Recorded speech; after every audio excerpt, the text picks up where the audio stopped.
மே 18 தமிழர்களால் மறக்க முடியாத, மன்னிக்க முடியாத ஒரு தினம் இந்த மே 18.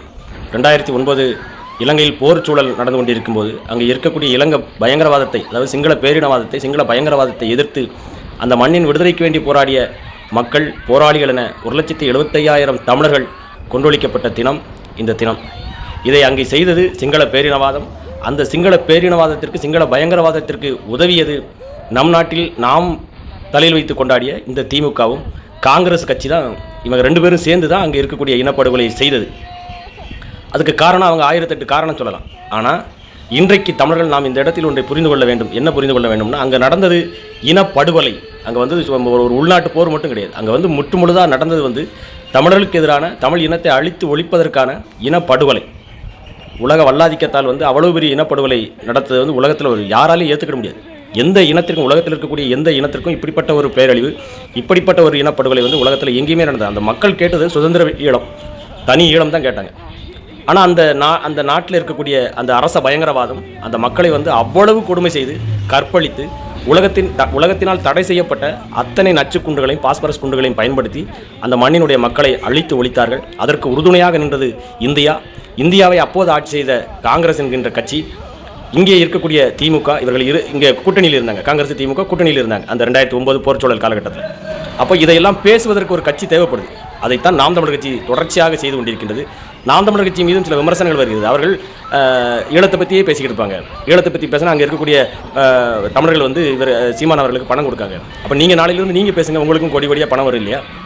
அப்போ இது அப்படி இல்லை. ஒரு இனத்தினுடைய வழியை அழித்து ஒழிக்கப்பட்ட ஒரு இனத்தை, அங்கே நடந்தது இனப்படுகொலை என்பதை சொல்வதற்கு ஒரு ஆன்மீக, ஒரு அரசியல்வாதி, ஒரு அரசு தேவைப்படுகிறது. அதைத்தான் தொடர்ச்சியாக அண்ணன் சீமான் அவர்கள் செய்து கொண்டு இருக்கிறார்கள்.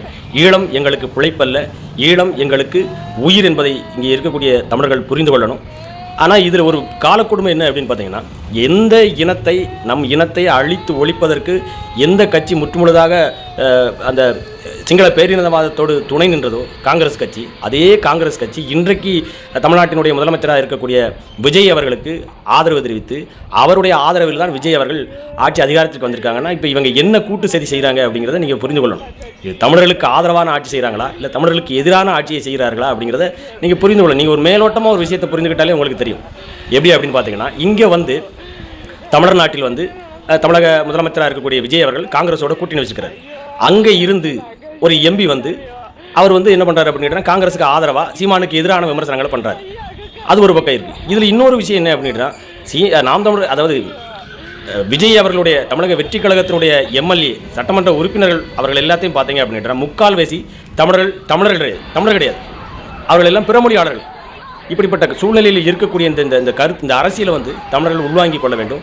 யாருக்கான அரசியல் இந்த நிலத்தில் நடக்கு அப்படிங்கிறத தமிழர்கள் புரிந்து கொண்டு, தமிழர்கள் அனைவரும் ஓர்மைப்பட்டு, அங்கே நடந்த ஒரு இன அழிவு தமிழ் நிலத்தில், தாய் நிலத்தில் நடந்துவிடக்கூடாது என்பதற்காகத்தான் அண்ணன் சீமான் அவர்கள் தொடர்ச்சியாக களத்தில் நின்று போராடி கொண்டிருக்கிறார். இந்த போராட்ட உணர்வை புரிந்து கொண்டு நாம் தமிழர் கட்சி எதற்காக களத்தில் நின்று போராடுகிறது என்பதை புரிந்து கொண்டு தமிழர்கள் நாம் ஓர்மைப்பட்டு நமக்கான அரசியலை, தமிழ் தேசிய அரசியலை வென்றெடுத்தால் மட்டும்தான் இந்த நிலத்தில் நாம் உரிமையோடு, உணர்வோடு வாழ முடியும் என்பதை தமிழர்கள் நாம் புரிந்து கொள்ள வேண்டும்.